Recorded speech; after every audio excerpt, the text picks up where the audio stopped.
All right, guys. So the question is going to be, how dangerous is a healthy Niners squad? And I fully understand any team could be decimated by injuries, and injuries are the variable that we can't predict, but the Niners have more older players, so they're maybe more susceptible to injuries. All of that conceded. But I want to kind of make the case that the Niners might be like the dangerous team that we're forgetting about. If they have Christian McCaffrey, they are good.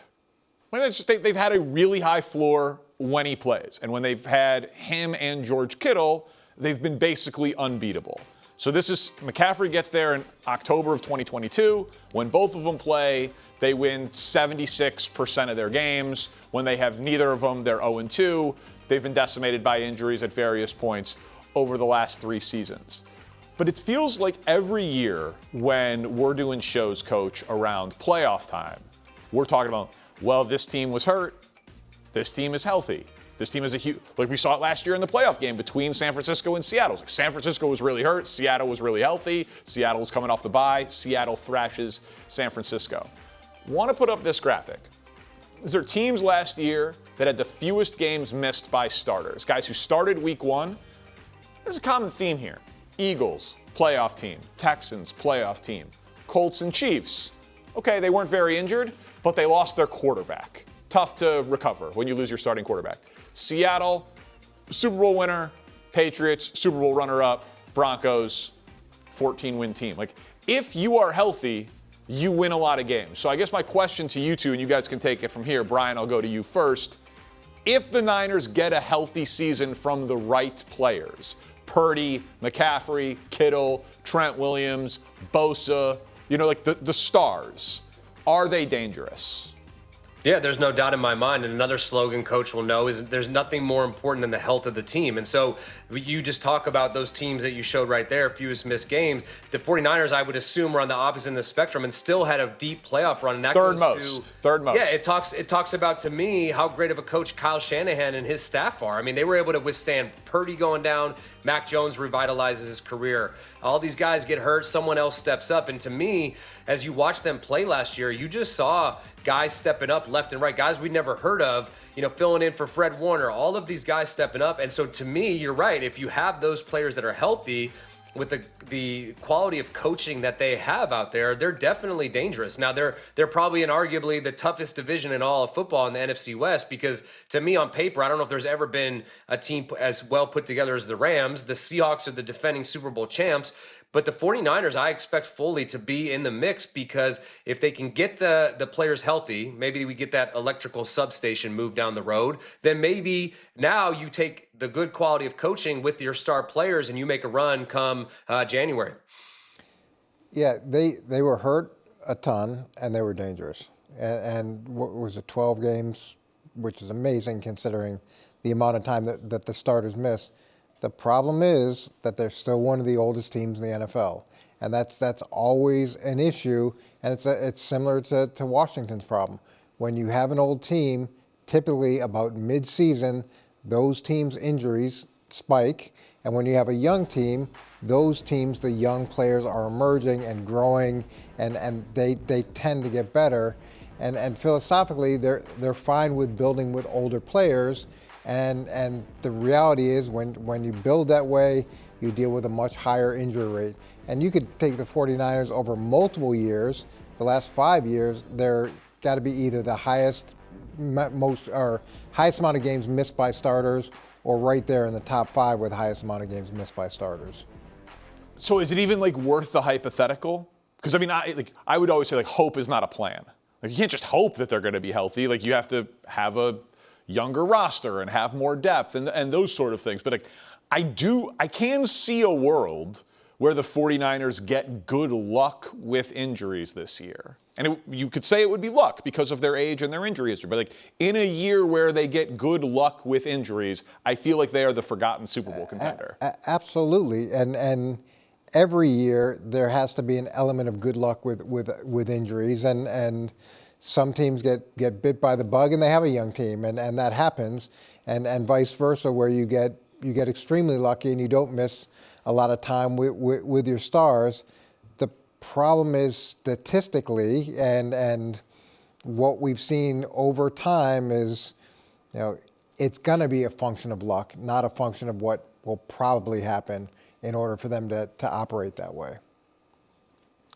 Yeah, I think it's just there is an element of luck. I mean, I look at the time that I played, you tear an ACL, it's not a non-routine play. Like some of those injuries are just freak occurrences that you really can't avoid. And so there is an element of luck. Your luck starts to go down the older you get. And they didn't get much younger, right? They signed Mike Evans, who's always been injury prone. They bring Debo back. He's older. I know they got Stribling that they drafted in the second round, but Kyle wants smart and tough and veteran players to be able to run the schemes that they have. And so for them, there is the element of luck of just trying to keep those guys healthy for a 17-game season plus the playoffs. Are you a believer in the substation as the thing that's causing all of this, or is it the age? I only played there for a short time, but I never noticed it. But now I'm starting. I mean, it's got its own Instagram. It's got its own Twitter now. I mean, this thing has taken on a life of its own. I was there for 3 years. I noticed it. I don't know if it's the reason why, but it's close. Well, if it's got an Instagram and a Twitter, then it must be real. All right, now, Brian, I got to go to Coach first here as our resident Jayden guy. He always talks about him as being the forgotten guy on this show because of me talking about Caleb and Wild's talking about Drake May. So, Coach, do you expect your guy, Jayden Daniels, to return to form? Yeah, so, Brian, the way it works is the rookie season doesn't count on this show. So all the things that Jayden Daniels did, that does not matter. And Caleb's rookie season, that doesn't matter either. It only matters what happened in the second season in terms of projecting it out. But the way that I feel about Jayden is he did accomplish all the things that he was able to accomplish, which was remarkable in his rookie season. Obviously, he got hurt last year and took a step back statistically. I would imagine that he has just as much ability as Drake May or Caleb to come out and have a big year. More experience, more poise, more connection with the guys around him. I think Stefon Diggs is a real plus for him. The struggle I have with Washington, just like we talked about with San Francisco, here's another old team. They've already lost Tunsil in the preseason. So that to me is going to be the limiting factor for Washington this season is same formula as San Francisco. Can they stay healthy? Yeah, and I think with Jayden, the big thing is his health. I thought he had one of the best, if not the best, rookie season by a quarterback of all time. It was incredible. And it wasn't just running the football. I mean, I'll never forget, he threw a touchdown pass against the Bengals. They brought up weak safety blitz, and he hung in there and delivered a dime to McLaurin. And you're like, this is a legit guy. Now, the problem is the way he plays, he puts himself in harm's way. And so that's going to be the big thing. You got a new coordinator in David Blau, a guy who's played the position, who has a little bit of influence from Ben Johnson. So what's this offense going to look like? I'm happy that they signed Diggs. I think he's a good compliment to McLaurin. But to your point, it's an older team, and he doesn't have the same type of star players around him that Drake May has or Caleb has. So I do still think Jayden has a bright future ahead of him. He's got to learn to protect himself because as we talked about earlier, nothing more important than the health of the team. And if he's not out there playing, it really takes away the chances of them having a good season. Yeah, Brian, I've said similar things like best rookie season of my lifetime. Like Justin Herbert set the rookie record for touchdown passes. That was a great one. Cam Newton's was a great one. Andrew Luck's, RG3. Like there've been some great. Dak Prescott won the 13 games. I wasn't as enamored with it because it felt very risk averse. And Jayden Daniels was so impressive because it was like his third down numbers were ridiculous. His fourth down passing numbers were ridiculous. They put so much on him, and you combined the statistical production with the deep run to the NFC Championship game. But I feel like I got to amend it. Like to your point, Coach, of not forgetting the rookie year, it is one of the great seasons in football history. Now, not one of the 5 greatest seasons, but if you put up these parameters on it, 30 or more touchdowns, 12 or more wins, 10 or fewer turnovers, or under 10, so 9 or fewer. It's happened 15 times. Now, Rodgers did it 4, Lamar did it twice, Brady did it 3, and then it's a group of Brett Favre, Patrick Mahomes, Drew Brees, and Jayden Daniels as a rookie. So it is a remarkably incredible season that he put on tape. The question is, to Brian's point, about health, style of play, if it's repeatable. You don't seem to have that concern, Coach. Yeah, he didn't play much in the preseason. Obviously, he had the 3 plays and the 1 sack that where he got sacked. They're having a tight end block a defensive end. That never works. It won't work. It won't work the whole season, so you might as well just throw that out, Washington.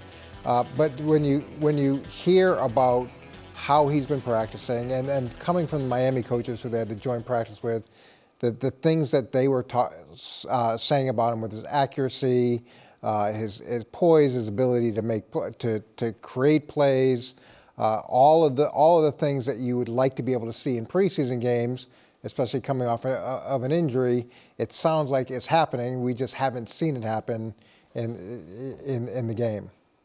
Yeah, I remember scouting him coming out of LSU, and I remember sitting there watching and be like, man, this guy kind of looks like Joe Burrow a little bit. And then he would take off and run, and I'm like, well, that looks like Lamar Jackson. So we just got to make sure that no one wears number 5 at LSU anymore, and we'll be good. But I was so impressed of him coming out of college. And then you come in as a rookie year. No one expects the Commanders to do anything.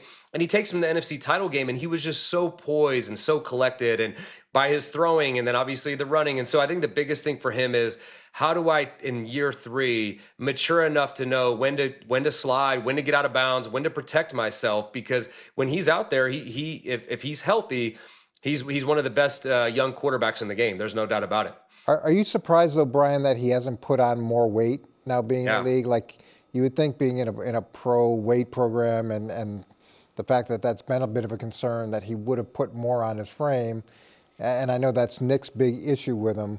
I thought we'd see a little bit bigger version of him coming into camp.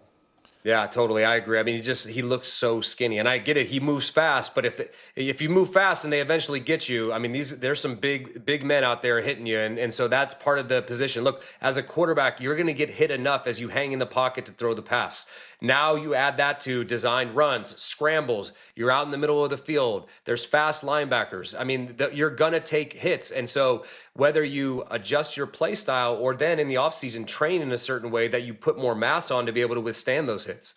A combination of Joe Burrow and Lamar Jackson sounds very scary and very dangerous. And it was. And it was. Also 2 players with a lot of injuries, though, on their track record. But thanks for watching. Subscribe here to get more from the show and to check out clips from other shows on FS1.